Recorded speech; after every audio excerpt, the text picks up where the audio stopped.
Bienvenidos al podcast del proyecto cultural La Estela del Mono, financiado por el Cabildo de Fuerteventura y la Consejería de Cultura, Patrimonio Cultural e Innovación del Cabildo de Fuerteventura. Bueno, y precisamente de brujas y maridos desconfiados no andamos faltos. No, porque bueno, los cuentos tratan de lo que pasa en el día a día y a veces ocurre que la gente se enamora, suele pasar. Y en este caso concreto, en estos tiempos, pues bueno, era más divertido hablar de brujas, porque las brujas, bueno, también te puedes enamorar de una bruja. Son atractivas, muchas veces son brujas buenas.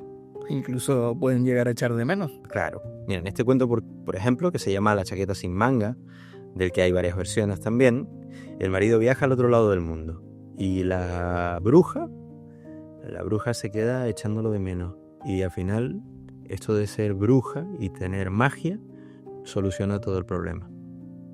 Cuentan la historia de un matrimonio joven, un matrimonio que se amaba, pero el marido, por motivos de trabajo, tuvo que emigrar a Cuba. En Canarias quedó su mujer. Pasó el tiempo y la mujer sentía el deseo de estar con su marido, lo extrañaba. La mujer era una bruja y una noche no pudo contener su deseo. Le pidió a una amiga que la acompañara y volaron hasta allí.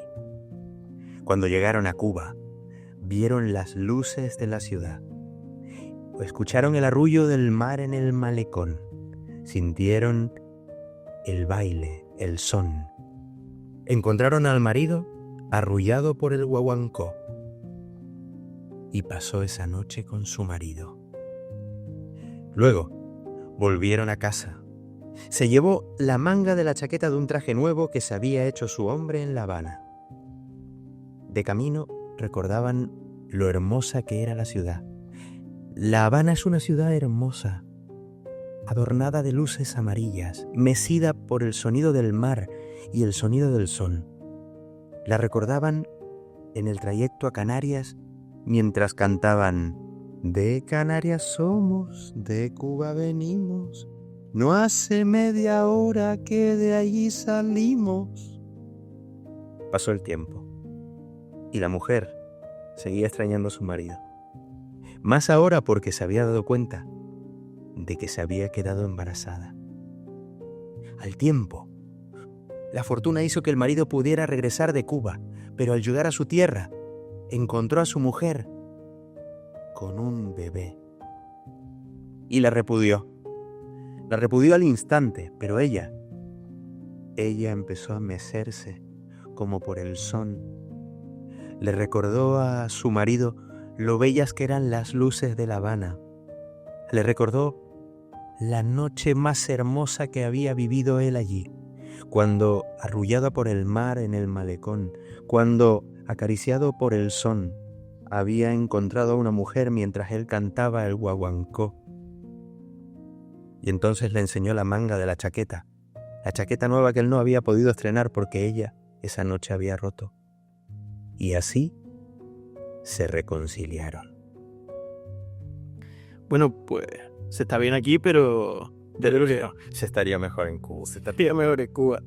Al final este cuento, desde el punto de vista de historia oral, que podemos hablar de esos recuerdos que tienen muchas madres, muchas abuelas y bisabuelas aquí en Canarias, de esa sensación de añoranza, de casarse y que tu marido se vaya, vete a saber cuánto, a trabajar lejos. Mi sensación es de mucha melancolía y me imagino esa situación que no debía ser además una cosa muy excepcional, porque todos conocemos en situaciones así, pero gente que vivió una historia parecida y bueno, claro, imagina lo difícil que debe ser para una familia con niños, porque además el cuento habla de un niño que nace sin padre. Explicarle por qué estás solo, ¿no? Porque solo está tu madre y esa figura paterna no está. Y cómo hacerle comprender y además hacerle comprender descargando la figura del padre ausente de culpa, ¿no? Eso me parece una función interesante de estos cuentos. ¿Y a quién no le gustaría tener un poquito de hechicería para tener cerca a los que tenemos lejos? Y saber bailar el guaguancó.